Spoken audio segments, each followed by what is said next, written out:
Hello সবাইকে। এই যে আজকে অনেক দেরি হয়ে গেছে, এখন ভাত খেতে বসেছি, 4টে বাজে। আসলে পাড়ায় অনেকে বাবাধাম যাচ্ছিল, তো ওদেরকে দেখতে দেখতে ওদের সাথে গল্প করতে করতে দেরি হয়ে গেছে।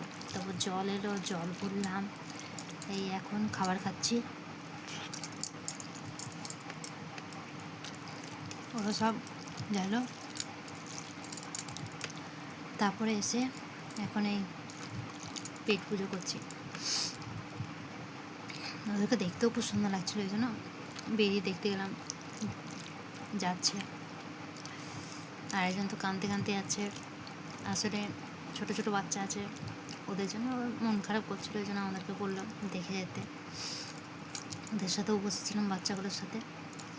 তো ওরা চলে গেল, তাই আমি এখন চলে এসেছি ঘরে। এখন এমনিতেই দেরি হয়ে গেছে, 4টে বাজে। তো টাটা সবাইকে, খাবারটা খেয়ে নিই, টাটা।